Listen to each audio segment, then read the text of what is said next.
Welcome to the Lenox Selectboard meeting Wednesday, November 9th. It's now 6 o'clock. I have no immediate announcements from the chair, so I'll entertain a motion to accept the minutes.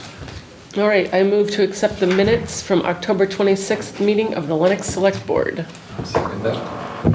Any further discussion? All in favor? Aye. So now we move to the citizens' open forum, and I think we may have a couple people.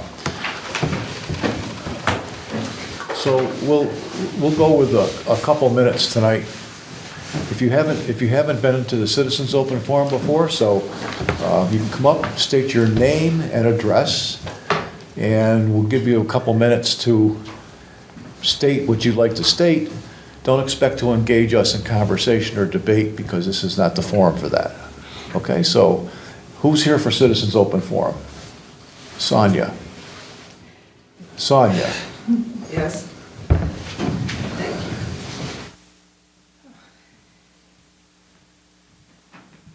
Hi, Sonia Bajkowski, 225 Main Street, Lenox. So I come to you to follow up on potential petition articles that I gave you 2 weeks ago. You shortened that meeting and we didn't have a chance to talk about these then, so I'm hoping to talk about them now, and that is I wanted your opinion on my goal, as I told you then, is to just make sure that we have a reasonable quorum for any big decisions we make at a town meeting or special town meeting. Since special town meetings are such a lower threshold, I put forth a request that either the threshold, the quorum for both be made the same, which I'm unclear whether that is legal or not. Mr. Ketchen has suggested maybe it isn't. I've written to him. I've written to town council, never heard back. So I'd like to know before I collect 100 signatures if that is legal to just make that one article. So that's one. Another one is to just make 10 the signature requirement for both special town meetings or annual town meetings to put a petition warrant on. And the other one I don't even remember right now.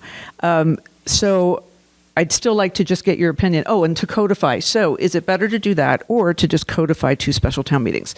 That was my other suggested warrant article. So I wanted your opinion on what is the better way to go. If the goal is just to make sure there's a reasonable quorum and threshold for signatures, then how's the best way you all think to move forward on that? Because I'll go with whatever route you want.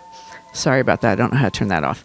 And the other thing is just to continue to ask, to have a conversation on your agenda about the communication issues within the town. There are still communication issues where it's very hard as a person in the town to reach out and know to whom you are communicating, to reach you guys individually. It's very difficult. And also the open meeting law criteria that seem to still be an issue for following. So can we please have a conversation on the agenda about that? This is my 4th meeting asking for that, and I really hope to talk to you maybe after the special town meeting during your agenda about that. Thank you. Okay, can I, Sonia, I'm going to tell you what, stand up there for a second, okay? Sure. You've been very persistent and faithful about coming to these meetings and voicing your opinions. We have not been forthcoming in giving you our views for a number of reasons, one of which is we don't generally respond to the open mic situation. I think that if you would agree to just listen to us and not engage in conversation tonight, what our opinions are, and then maybe at a further point in time after this town meeting, we can have a discussion.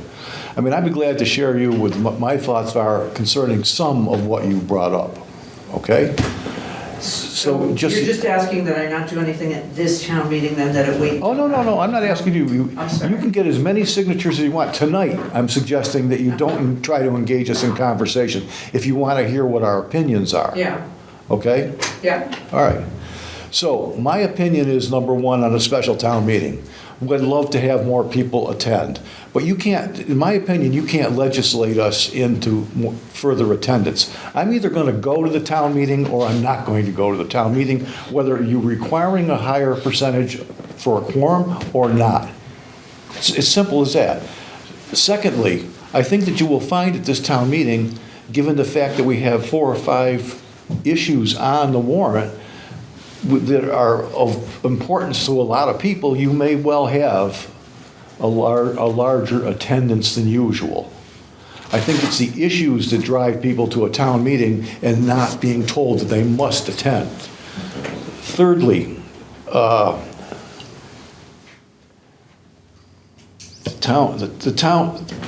town meetings I'm going to go to if I feel it's something important to me, and certainly not, you're not going to be able to tell me I need to go because I'm required to have a larger participation. There are people in this town who really think that I'm not going to go to the town meeting for a number of reasons. One of which is, and I hope that that's true, but because I'm told it once in a while, hey, I like the way the town's being handled. I don't have an issue. Taxes are reasonable. The town has a AAA bond rating. We have the best schools. We have the best roads in Berkshire County. I mean, town meeting is town meeting, I understand that, but I'm happy the way the town's going. If I'm not happy the way the town's going, then I go to the town meeting. And then I make my warrant article, or I make my opinion heard on a presented warrant article. So those are my thoughts on that particular thing. Now, would I like to see more people there? Absolutely. But because I'm being told that I need to go there, that's not going to get me there. Okay, so those are my thoughts. We'll start with Neil. Yeah, I did some research on this issue, Dave. So I'll address the quorum issue first. Okay. The last years that we had both a spring annual town meeting and a fall special town meeting were 2017, 2018, and 2019. We had no in-person meetings 2020 and only one meeting in 21. Those 3 years that we had both, the average attendance at spring meeting, the annual town meeting, was around 390. The average attendance in November when we had special town meeting was around 320. I don't think that's an appreciable difference. That means we don't have representation of voters in the fall. So that's the first issue I'll address. I'm going to skip over some of the others. I wish I knew more specifically what you're having trouble with in terms of town communication. So, I mean, I wish I could tell, I don't want to take the time to. I'd say, Chris, let me share my screen, but whenever I go to the website, I'm on our Selectboard, Town of Lenox, I pick Selectboard. All of our minutes are there. They all have dates, including the last meeting we held. All the agendas are there with dates. I subscribe by going to, and it's findable by picking the How Do I button on the website, and one of the options is get notifications for meetings, and I check all the boxes basically. And when the planning board meets, when the CPC meets, when the select board meets, I get an email saying they're going to meet in a date. If I click the agenda on that, it brings me to the web page here with the agenda. So I want the communication to be good, trust me, but I'm not sure what open meeting law faults or what communication is not happening for you when I'm able to find all the minutes, all the agendas with dates in a timely fashion. Do you want me to respond or no? Okay, I'll leave it to you. Okay. Okay.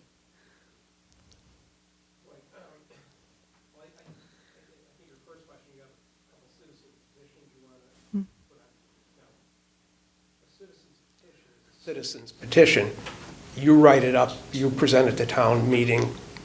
We don't do that. Our town council doesn't do that. Do you understand that? Yeah, I just didn't want to do something that Mr. Ketchen said might not be legal to do because I have to collect 100 signatures for it. Yeah. I think that's in MGL 231. Yeah. Yeah. The laws are out there for that, how to do a citizen's petition. So, and it's up to you to seek that out and do it. If it's a town warrant article, we do it, but we don't do it for anybody that walks in the door saying, I want to put this or that or the next thing on the town meeting.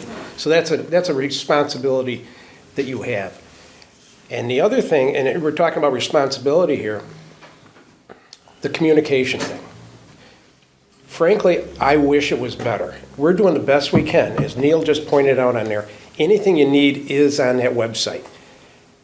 What we don't have, it seems we had over the years, and there's no answer for this, is communication in town, or people at the coffee shop talk, or just the general sense of the citizenship wants to be part of town government.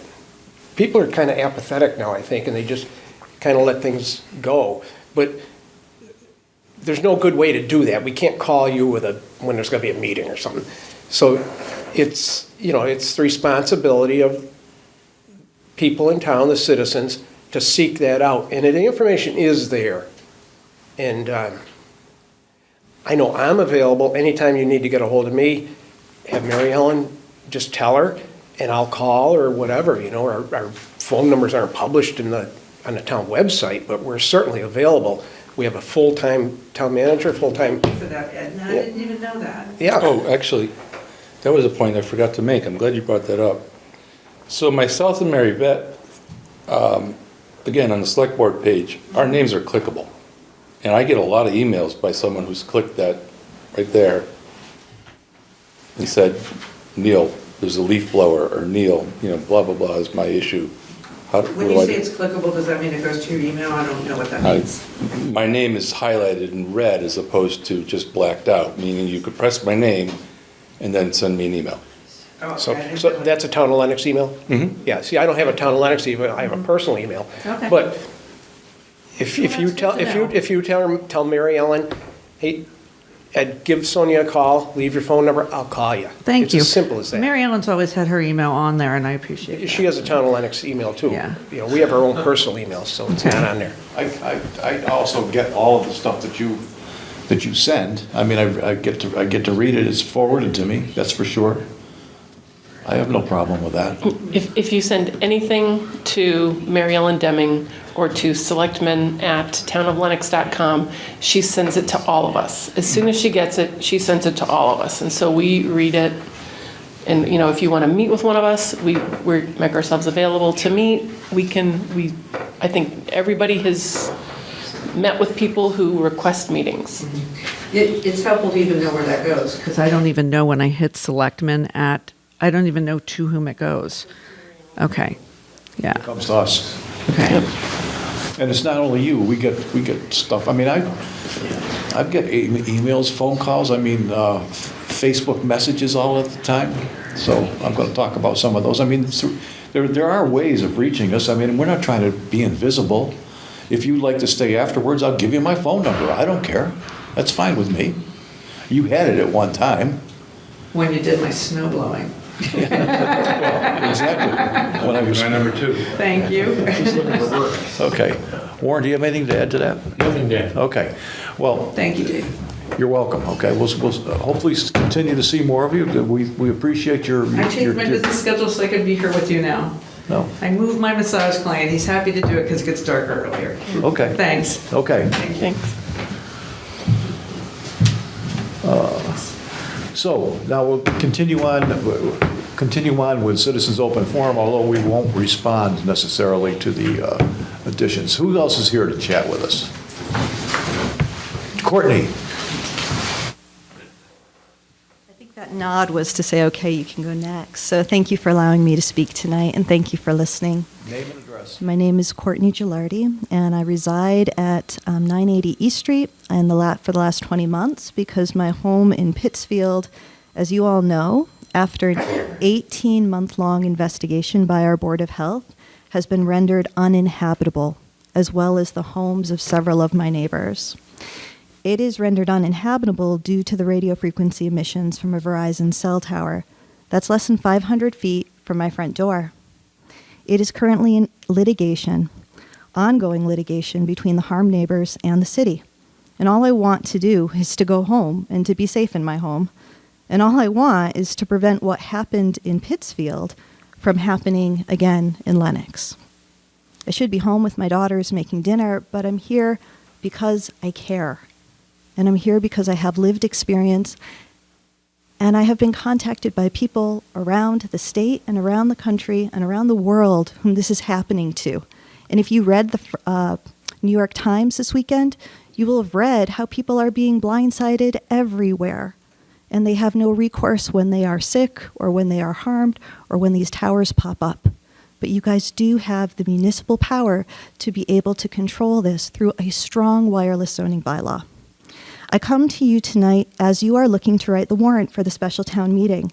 And if it has not already been removed, I am asking you, please, to not place the wireless zoning bylaw on that agenda. As you know, the bylaw is incomplete, and some of the most important questions, like will cell towers be allowed in residential areas, these questions are still left unanswered. And we're what, 3 weeks, 4 weeks from that meeting? We do not know if there will be a substantial setback for our schools, or if our schools will have an exclusion zone, or if the town of Lenox will require tower companies to be responsible for carrying their own insurance, not just be self-insured. We do not know how people will learn about a tower proposal. Will there be physical signage on the site? We do not know if the intention of the bylaw will reference anything to do with protecting our health, safety, or property values.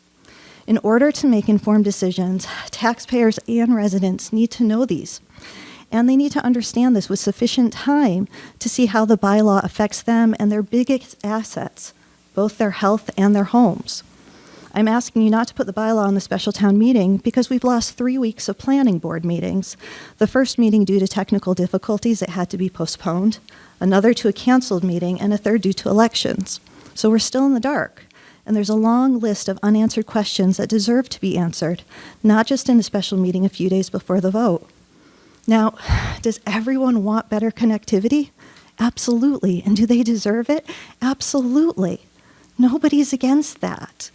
But do people want 120-foot macro cell towers loaded with antennas 150 feet or 250 feet from their properties?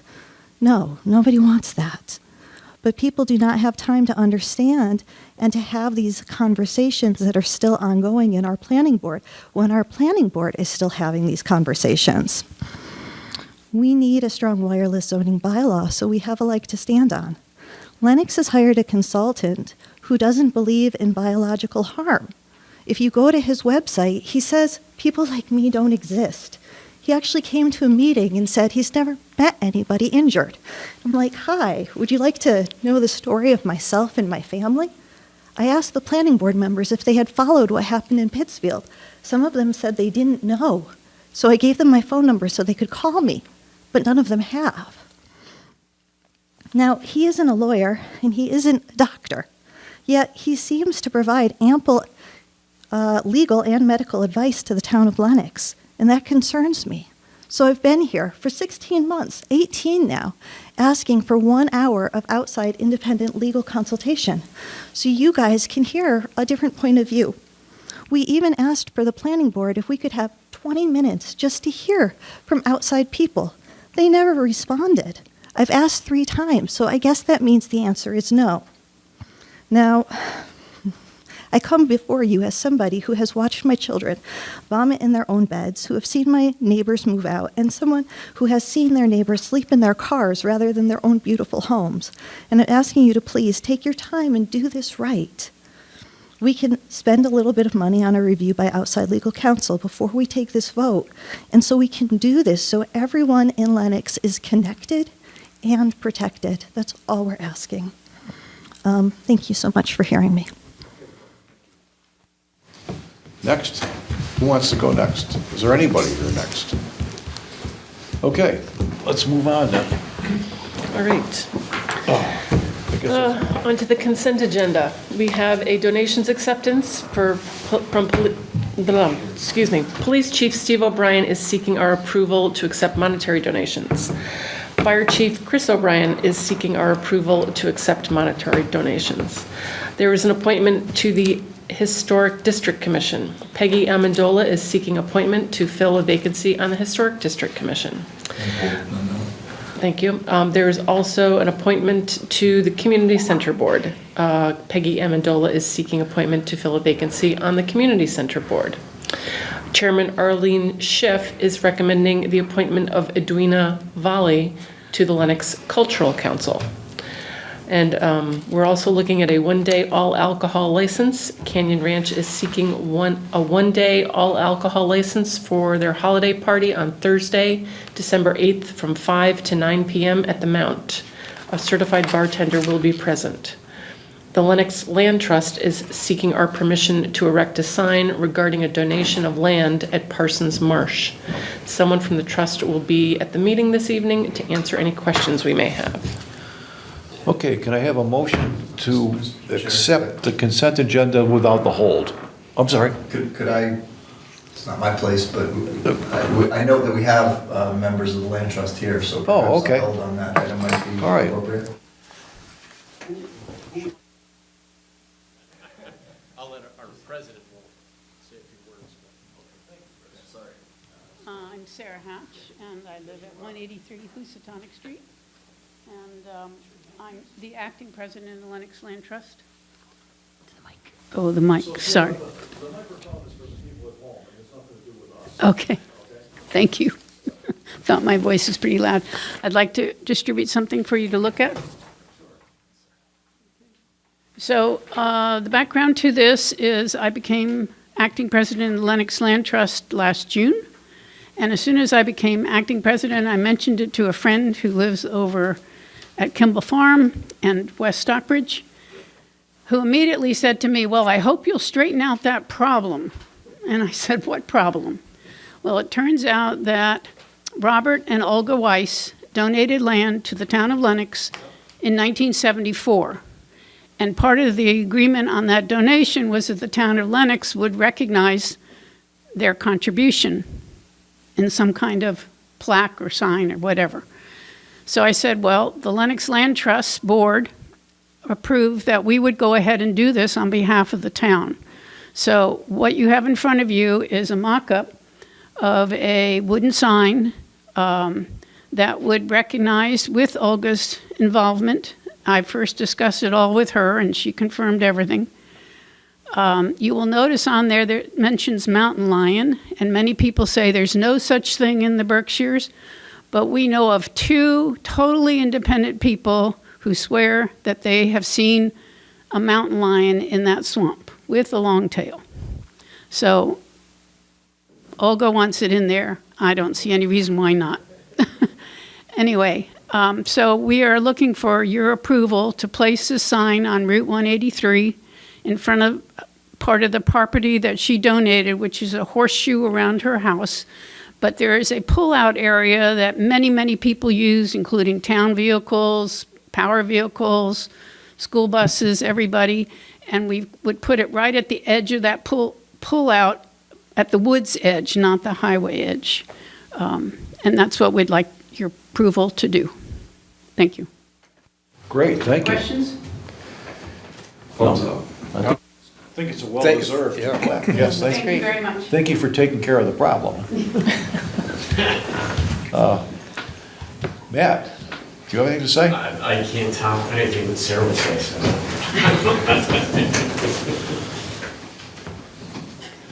Okay. So, was that the whole? No, I just hold on.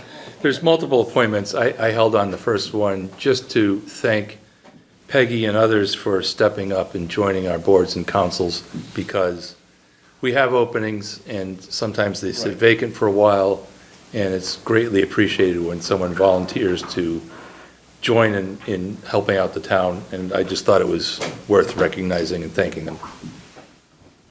Okay. Thanks, Neil. So I want to pull that, the plaque out of here, The permission to install the sign? yeah. Okay. Yeah, I do. I want to pull it out and have it as an individual vote, so it goes on a record as being an individual vote. Okay. Okay. That sounds good. So let's vote on the consent agenda as presented. The holds are removed, and with the exception of the sign. Okay, I Okay. move to approve the consent agenda, removing the permission to install the sign for the Lenox Land Trust. Second that. All in favor? Aye. Aye.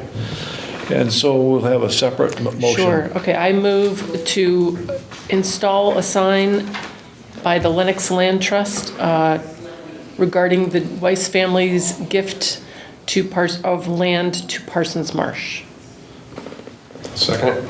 Any further discussion? I'd like to say thank you all for taking time out of your schedule to come tonight, certainly, and to present this plaque to a well-deserved couple of Lenox residents. They've done a lot. Olga has, as Niels pointed out earlier about the volunteerism, Olga has always raised her hand. Agree with her or not, but she's always raised her hand. She's been a good citizen for this community. So certainly convey our congratulations and thanks to them. So, all in favor? Aye. Aye. Thank you. Thank you, guys. Okay, now we can slide into the public hearing. Oh, great. All right.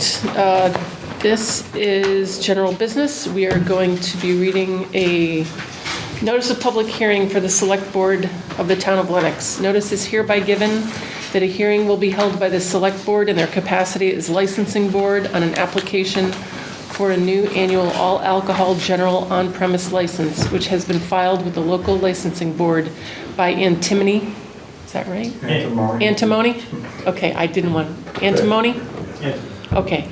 By Antimony Brewing LLC, doing business as Antimony Brewing, Robert Trask, manager for premises located at 55 Pittsfield Road, Lenox, and consisting of all public spaces on the first floor. Second floor includes some storage space and equipment for the brewery operation. The interior includes a dining room and a bar area, kitchen, brewery, restrooms, and office. There are 2 existing outdoor patios on the north and south sides of the building. Total square footage of the building is approximately 7,400 square feet, with approximately 2,600 square feet open to the public. The board will act on said application on Wednesday, November 9th, 2022 at 6 p.m. in the Select Board Meeting Room, Town Hall Building, Lenox, Mass. Dave Roach, Chair, Lenox Select Board. We need a motion to open the hearing? Yes, so let's have a motion to open. Yeah, we'll move to open the public hearing. Second that. All in favor? Aye. Aye. Okay, so the public hearing is opened, and we will certainly entertain our guests if they'd like to give us some information. My name's Rob Trask. The location is at 55 Pittsfield Road. It's in the Lenox Commons. But we're looking to put a brew pub in the previous Bobby Max Bennigan's building. We're going to renovate the interior to kind of reorganize where we put the brewery, dining rooms in generally the same area. Kitchen's not being touched very much at all, and just really kind of improving the site overall. But I'm not sure if there's any specifics you want me to get into related to the application.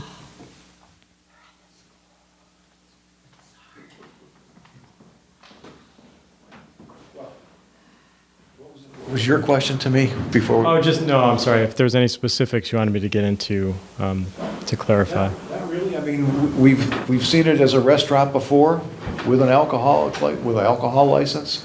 It's a great location. I know I speak for all of us, and they can speak for themselves. We wish you a whole lot of luck on that location. Yeah. I know your dad, I believe, Bob. Bob, yep. Yeah. So, I mean, you're not a stranger to Berkshire County, and we welcome you. And we're here to say, let us know if there's anything we can do for you.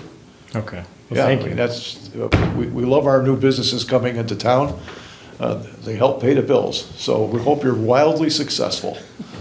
Thank you very much. It was vetted so much by the zoning board. zoning board. Yeah. And it didn't really take them too long to vet it because it's, they thought it was a wonderful idea too, as I do. So get it up and running.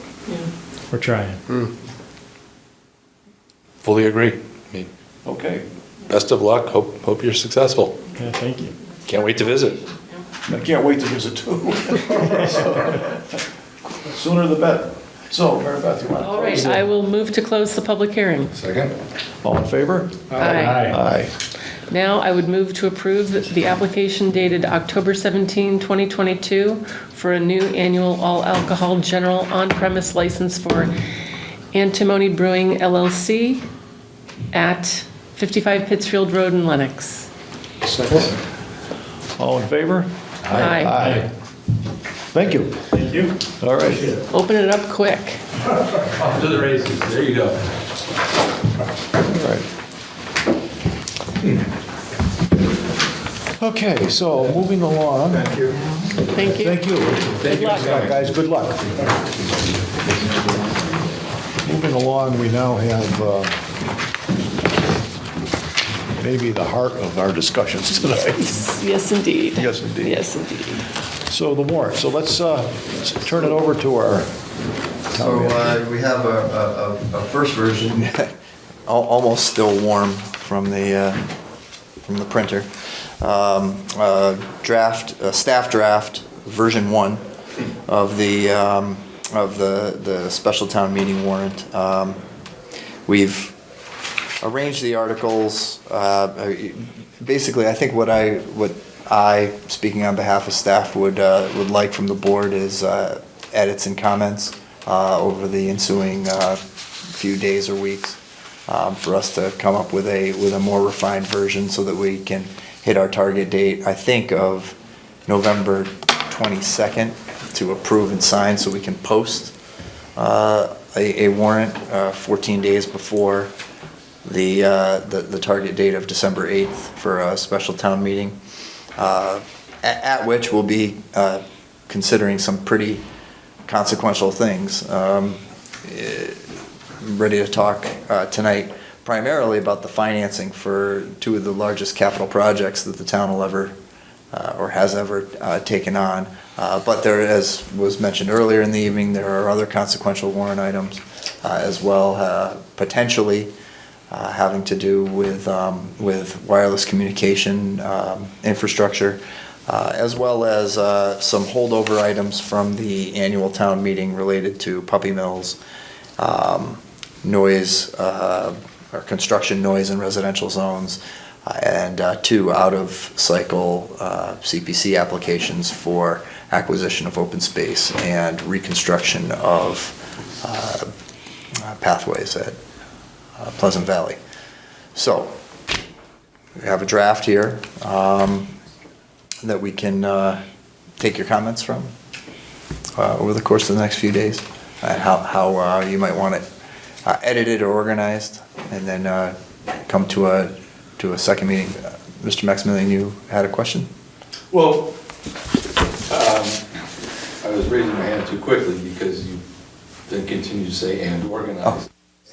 That was my thought is, I mean, we've had that mini spreadsheet of yours with the, Yeah. I guess now we're 10, right? We were 9, but now we're 10 because CBC is Well, programmed actually, to 2. We thought it was prudent to split for the public safety complex. I believe the last discussion was to split the land, the cost of reimbursing the land into its own article. I thought that was a good idea. And then follow, so that's what you have before you.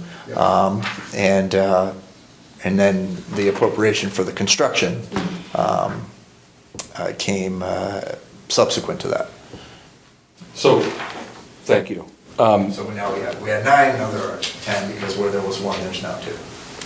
So I guess what I was thinking, and I'm interested in my fellow members' thoughts, is, I mean, Article 1 we can't change, and it belongs as Article 1. Article 1. You know, we have to do that and do that first. But then, I feel like,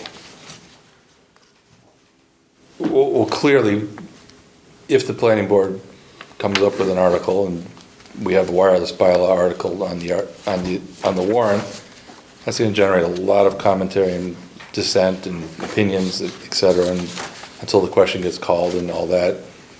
So I think it might be kind of disruptive to have that up front, when I think a lot of these things, well, let me say it in another way. I think the wireless bylaw and the 2 significant capital expenditure bylaw requests are going to generate the majority, if not all, of the discussion.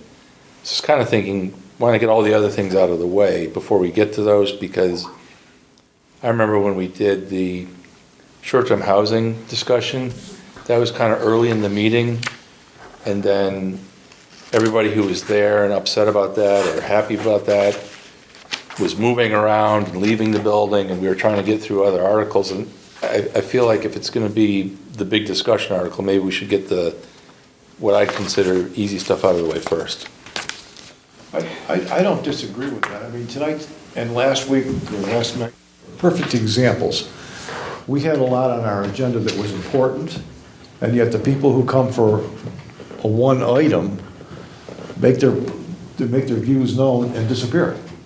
And here we are discussing millions and millions of dollars in spending, and that should, at least it would me, pique my interest. I mean, I'd hang around to see how the town's being run, but they're here for one reason, and they're gone. So, I tend to agree that it should be moved farther on down, probably at the end. Because, I mean, we're talking $65 million we're talking about. And we want the attention of everybody. That's not small change. So I would, and the other ones won't take much time. These two may take some discussion, but Yeah. but the other ones should go fairly quickly, so it won't add a lot of time you have to spend there, but. that's true. They should move, yeah, maybe in a half hour, we should get rid of all of those. Yeah, so, Well, that's kind of what I'm thinking, and just to your point, I'd hate to have us do wireless as the first big item, and then we're talking about, to a point that was raised earlier, about making sure we have representative town voters there. Right. We don't want everybody getting up and saying, well, you know, they didn't listen to me on wireless, I'm out of here, and then Yeah. we're making dollar decisions without as many voters as possible. Do you have any input on that? Oh, no, I think that's, I don't want to go out too far on a limb, but I mean, some of this stuff, you know, like, you know, the dog bylaw. I mean, town meeting, we have a sense that that is what the town wants, which is why we've printed it in a way that conforms to our bylaws. We think that would have gone the first time. That might be a quick conversation. You know, codifying construction noise in residential neighborhoods to conform to what are basically norms that we already observe it's one of those nice to have bylaws, but I think a lot of people think they already exist and they don't. So, you know, and then moving down the line, you know, there seems to be, you know, well vetted, you know, CPC projects coming from, and DPW projects coming from available funds on hand that don't affect the tax rate. They've in fact been set aside for these very purposes by previous ballot votes and previous town meetings. So one, again, without getting too far over my skis, one would assume that we would move through those relatively briskly. But then you arrive at, you know. Yeah, I mean, I would agree with you that we could definitely reorder these. Possibly, you know, after number one, maybe we put the CPC articles, because as Mr. Kitchen says, they've already been vetted by the correct committee. And then maybe we go back and, you know, do the dog bylaw and then the other bylaw regarding noise, and then get into the meat of the rest of the meeting, which are the transfer of land and then the designation of potential large monetary investments. And I don't know that we want to put the wireless bylaw last, but maybe we do. I don't know. Because I think that the planning board has got a lot of stuff that they've reviewed. They're going to have a public hearing before this is inserted, and hopefully many of the questions will be resolved at the public hearing. Hopefully. You know, so I don't know. I think it's a good idea to maybe push the CPC articles to the beginning and then reorder things from there.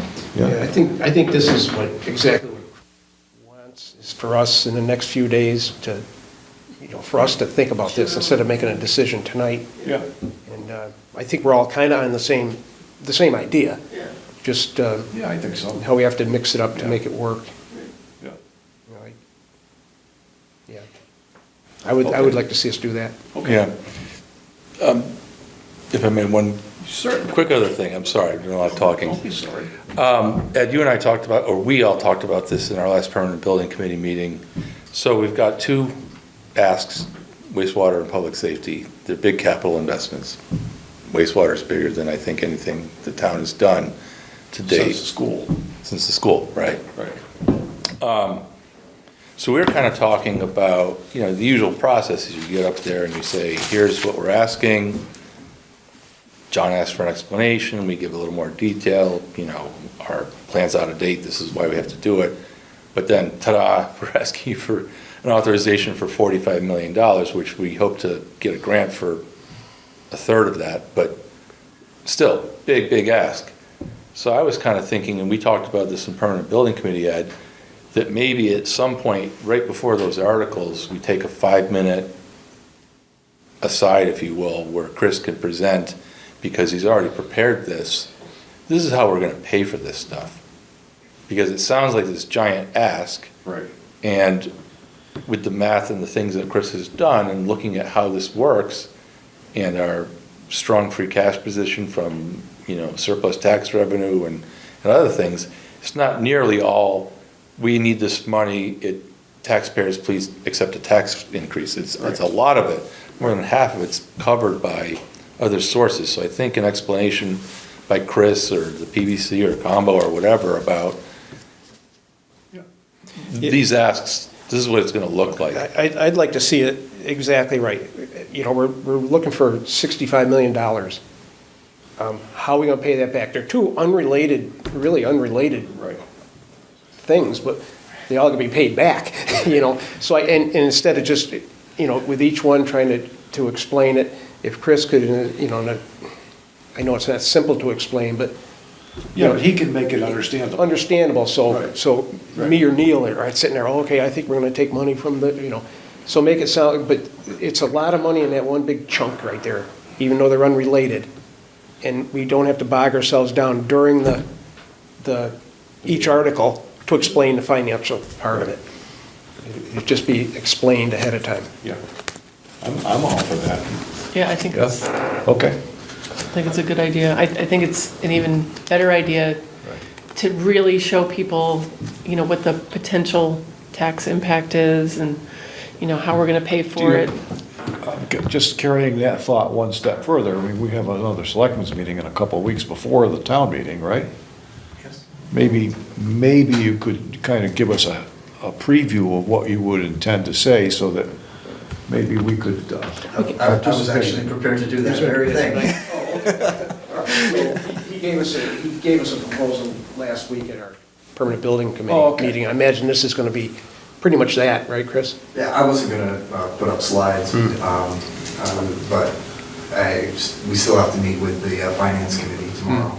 Okay. So, but I can certainly speak to, you know, how the projections are coming together. Okay, let's do that. We wanna dive into that? And while I'm on the same subject, let's devote most of that meeting to this topic and try not to overload us with other agenda items. Will do. Okay. Okay. So, you know, as has already been introduced, we're looking at two major building projects. A $20 to $25 million public safety building with subsequent issues in our current facilities that need to be addressed. And then the larger of the two, of course, is the federally mandated upgrades to improve performance at the wastewater treatment plant, which is well past its useful life in any event, whether there was a performance standard that we needed to meet or not. So how do we pay for that? You know, in the wastewater treatment plant, as Mr. Maximilian was saying, we're looking at, you know, a realistic ask to the federal government to cover about a third. Looking for a subsidized federal loan for the town's portion, which could be $28 to $31 million in bonded debt over a 40-year period. We would propose to structure that as level debt payments over that same period of time. So if you were to do all of those things, if all those assumptions came to fruition, you'd be looking at about $1.3 million in annual debt service that the town would need to cover. So hold that number captive for a moment. Let's just switch over to public safety. Public safety, there is no state or federal funding for that. It's we're looking at about a 25-year bond that we would issue. If we were to structure it as a level principal basis, and there's a reason for that we'll get to when we talk about where does the money come from.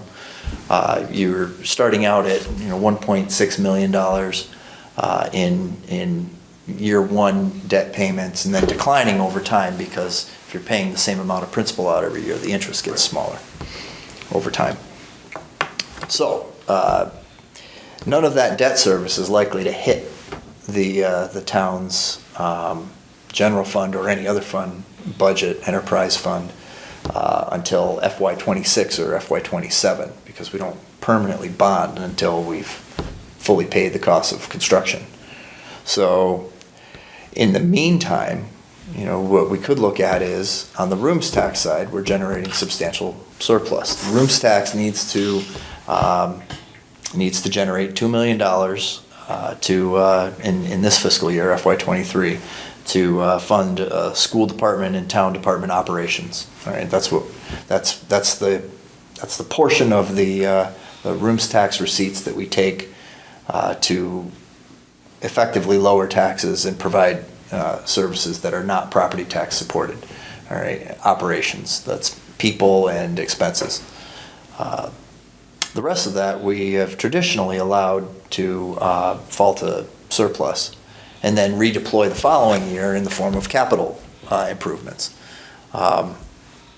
So in FY22, the total revenue, it was almost $3.8 million, right, which is a lot more than $2 million. So we generated about $1.8 million, $1.8 million in revenue surplus. And this year, that number is not insubstantially tracking higher.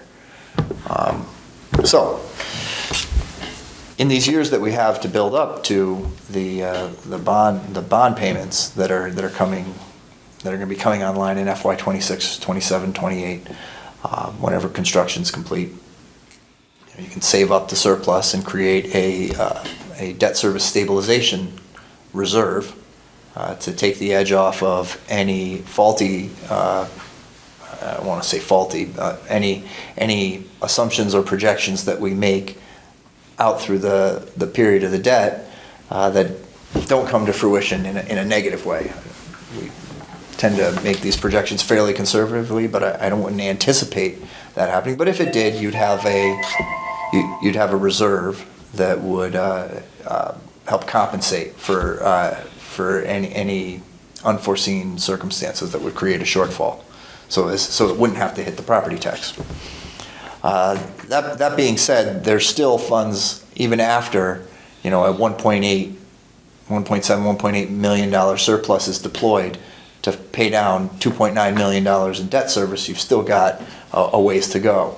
So in that same period of time, phase in appropriate level of wastewater rate increases, so you're not hitting everyone all at once. Phase in, say the number over 3 or 4 years is 10%, so you 2.5, 2.5, 2.5, or 3, 3, and 3 if you were to do it in 3 years, or 3.3, 3.3, 3.3, a third. And then, what's left after that, that would generate about $150,000, $200,000 in additional receipts in the wastewater enterprise fund.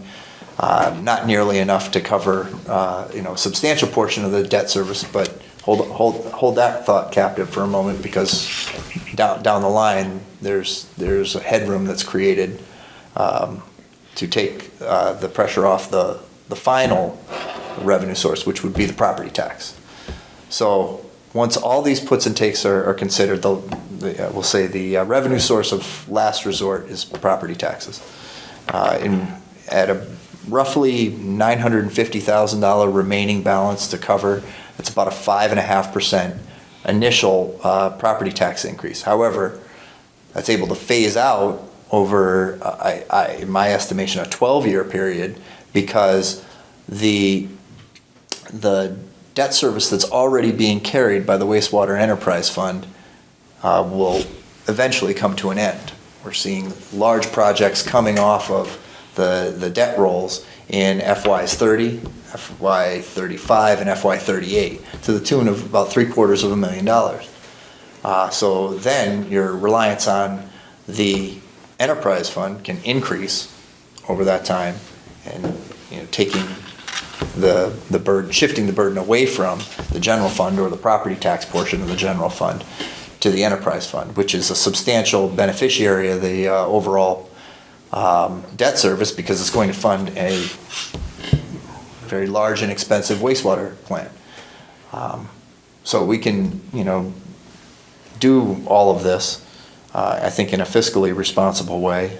There's some more meat to add to the bone, and we're talking several years out in time, but we're also dealing with fairly conservative assumptions on the front end. So, I mean, I guess I'm as confident as a town manager in a town of 5,000 people facing a $70 million capital program can be over the course of the next 10 to 12 years. So that's a lot that I've just thrown on you, and I get it. But Very well explained. So that's great job. Yeah. Good. Quickly to observe, we're talking about spending $65 million on two very important capital projects. If we were not the AAA town that we are, and if we were not enjoying an enormously larger than projected surplus from meals tax, hotel tax revenues that has traditionally just been spilled into the free cash general fund because we don't have a place to put it until the following year when we spend it on projects. So if we had none of that, I was guesstimating, and Chris was sort of saying, yeah, I think that's about right, we'd be looking at like a 20% tax increase-ish to pay for all this. Yes. The fact that we're in the position that we are in terms of this surplus revenue that he's being very conservative about projecting, by the way, means that we can cut the entirety of doing this, both of these projects, down to about a 5.5% tax increase, which then decreases over time as other debt phases out. And keep in mind, we only short-term borrow when we're building these things. So if we create the stabilization fund now towards these projects, then any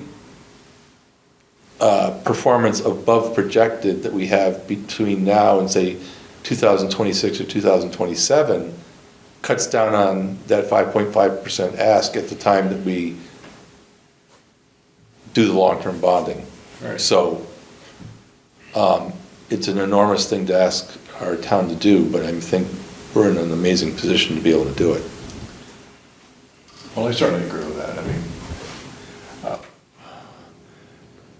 yeah, I mean, I'm trying to process it. I mean, I understood everything that you said, and I could parrot back exactly what you said, but I'm hoping that the average person can understand exactly how that process works. I think so.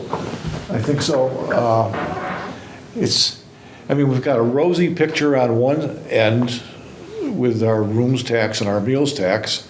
A question that always comes to mind to me is, where's the saturation point on that? It's always heads and beds. Well, sooner or later, we're going to have a level number of beds. But the dollars that they pay for that bed are going to continuously increase. So, I mean, I can see where they're going to level off, but we'll continuously get some increase. Restaurants, they come and they go. We seem to have a number of good ones that are pretty stable and contribute a much lesser amount to the coffers, but certainly nothing to be sneezed at. I think it is our job to look for other funding sources other than tax revenue. real estate tax revenue. And I think that we should be constantly vigilant to look around and see where those opportunities lie and capitalize on them. I know that maybe in about 5 minutes I might speak to one of those. It depends on how much more you guys want to contribute to this conversation. I mean, I'm good to where we are right now. Well, and, you know, you mentioned a couple of key points that actually aren't a part of the model that we're currently working with. We're relying on last year's actuals, which we already know are low. Yes. Compared to year-to-date performance this year. And there are no dollar contributions from the meals tax. We're strictly talking about lodging in this case. And, you know, the assumption keeps the prior year actual static throughout the fiscal plan. So even if there isn't the incremental appreciation over time, that's not required. We've taken it into account already. I think a somewhat boiled down version of what you just presented us would be appropriate at town meeting, but I would then redact it to even more hitting home points like, okay, so median house, this is what your tax bill would look like in terms of dollars that change. And as a permanent building committee, we thought that it was appropriate that since not everybody is on sewer here in town, that part of the wastewater treatment costs be funded by an incremental increase in sewer rates. And that's sort of like another source of revenue that maybe you break down in terms of, you know. That's a really good point, Neil. I mean, I'd like to see that, because I, like many other people, are not part of the Lenox sewer system. And you guys aren't gonna help me if my sewer system, or my septic system fails. But you're expecting us to help you when your system fails. So it didn't fail, we were under state mandate, federal mandate to get it fixed.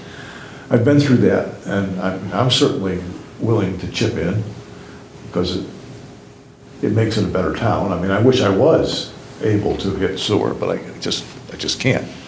So, yeah. So you know, the fact that they are contributing, the users are contributing to the overall costs of the rebuild. And this doesn't take into account potential new development, and if there's new development, there'll be potentially more people coming onto sewer, which would provide more people paying into an enterprise fund. Right. And more, you know, if it's commercial development, more hotel and rooms tax, et cetera. So we're not even taking into account things that may be happening in the future through expanded development. You're very correct in that. Which Keep is in mind, positive. our wastewater treatment plant, even though it's past its useful life and does not meet standards that we're required to meet, still is sized to take all of the demand of Lenox, but we pump a fair percentage of what we generate in Lenox north to Pittsfield at the New Lenox Road pump station. Right. Now, we can't send that to our wastewater treatment plant because there's no lines heading south, but were we ever to sewer from the pump station down to Crystal Street, that's 3 miles of new customers. You know, we have to, we don't want to come up with another project to put the pipe in yet. Let's leave that for a few years from now. I think we're getting a little ahead of ourselves. Right, but I mean, you know. We did just receive a grant from the state for design and engineering fees for the development of North Sewer expansion. So that money has come into Lenox, and, you know, hopefully that's the beginning of development for further expansion of water and sewer. But there again, that's a whole nother discussion. It's a whole nother kettle of fish, yes. There's a lot of trains of thought on that. Sorry. No, don't be sorry, but let's stick to... Let's stick to two things instead All of right, going to so- a third. Summing up where we are now, we have a good feel for what Chris is going to present. We feel that it's a good representation of what's exactly happening. We're going to look at this and see if we can rearrange, as you said, the organization of this.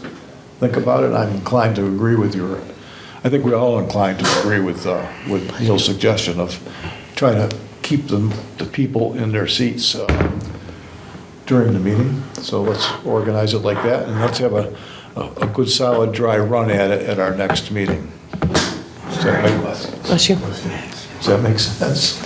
Yes. Perfect. Okay. So now, do you have anything else to add tonight? Warren? No. Mary Beth? I do. Actually, I'm looking at the clock, because there's a 7 o'clock meeting that I want to get to for a demolition delay, Yep. part of our demolition delay bylaw, and it's for a building down at Casella, our new transfer station, Casella's. And it concerns me. I mean, aside from it's a great old building. Right. Whatever. But what concerns me more is if it's torn down, it probably will be, what's the future of that whole complex with Casella taking that over? Is this just going to grow and grow and grow? Or does the town have any say in the matter? What are their permits? Those are the kind of questions I have. It's getting awful expensive to go there now. Well, I'm going to piggyback on what Ed said and say that I've been contacted by at least 4, no, maybe 6 community residents who say, I can't take my trash there on a Saturday morning anymore because they've closed. It's costing me more if even when I take it. What they're trying to do is force me into getting a container. And I only have a bag or 2 a week. It doesn't make sense. That's $4 worth of trash fees. And now I'm going to have to pay $50 or $60 a month. And it doesn't seem fair. The other issue, I think Ed brought it up, or at least I'll add to it, is we have a transfer station that I don't think that our zoning board ever envisioned happening. They envisioned having a local company taking care of the central Berkshire County trash pickups and so forth. But I followed a truck from William Street, the I-Center on William Street, all the way down to my house I live on Housatonic Street, towards the transfer station. The truck took a left and headed down towards the transfer station. It was all construction debris. And it was coming from either Dalton or West Pittsfield, or East Pittsfield, I should say. And, I checked around and I talked with Clifford and I talked with other people down there, and the truck traffic has increased significantly since they've taken it over.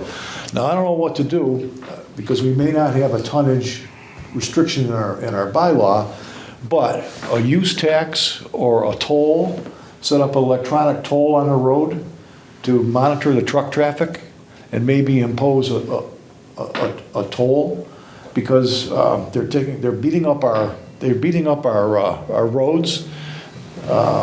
So I don't know what the answer is, but we got to come up with an answer, because this is absolutely ridiculous. Our citizens, our residents are being penalized. Who the hell's trying to call me? Just a second. God, I hate this. Telemarketer. No, I don't want cell phones anymore. Okay. So, yes, it was, by the way. So we need to absolutely come up with a plan, or look at what our options are. But, if we could, I'm not saying put a toll booth there, but we can count trucks going in and out of there. It's a dead-end road. Right there past Clifford's, you put an electronic toll and you can count trucks. And we'll see if that's what the zoning board had in mind when they originally granted that permit, that many trucks. So I don't know what it is, but we've got to do something for our folks, and our folks need a place. And since you and I, since we're the longest residents here, since we're little boys, we're able to take our trash to that particular location. Yeah. Well, you're right. We got to come.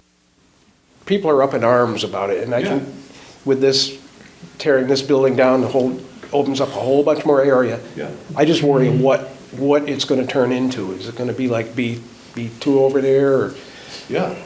it could be huge. Yeah, they've taken over Pittsford, they closed Pittsfield Transfer Yeah. Station, and now we're it, we're the county transfer station. I agree with you.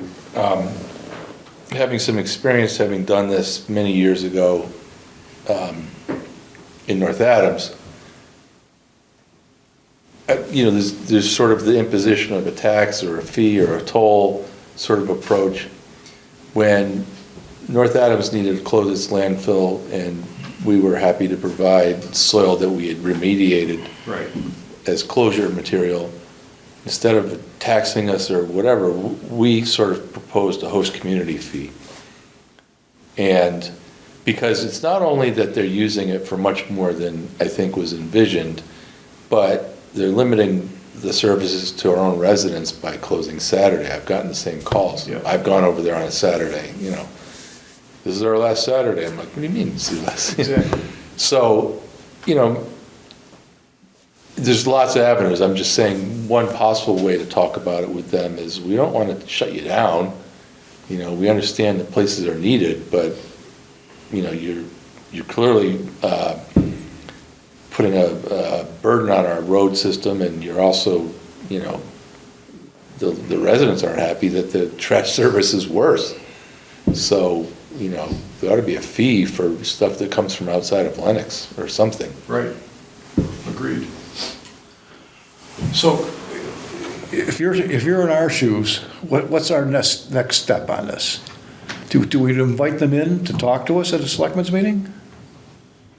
I mean, I'll ask you guys, I mean, do we put them there? Either at a meeting or a meeting with some of us, you know, Oh, yeah, a couple of us can go. Yeah. Chat with them? yeah, That might be a Just good get a idea. feel of what's That's a, happening. yeah, good start. Yeah, you know, Yeah. things aren't as open when you come to a meeting like this. You can say things in a business meeting that more than you Right. can say in public. It's Yeah. just a fact of life. well, you'd be surprised what I can It's say. not an open meeting, it's the fact of life. No, I know. No, but, you know, there's two sides to that, I agree with you, but it's also good just for the residents to see what their response is to. Oh, we definitely have an update if we have a meeting. Yeah, We okay, have a clear update. All right. Yeah. all right. Okay, so with that, anything else? Okay, I'll see you on, oh boy, December 7th. December 7th at 6 o'clock. That would have been It's only the night before. That would have been the regular meeting. I think what you may want to do is schedule the meeting. I mean, you could do next Wednesday. Definitely want to have the warrant signed and approved by the 22nd. The 22nd deadline of the warrant. Yeah. Yeah. I mean, next Wednesday sounds fine, So because it's not, you tell us when we need to call a meeting, Okay.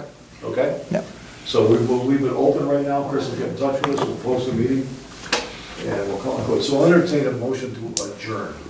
I move that we adjourn this meeting. Second. All in favor? Aye. Aye. Aye. Meeting.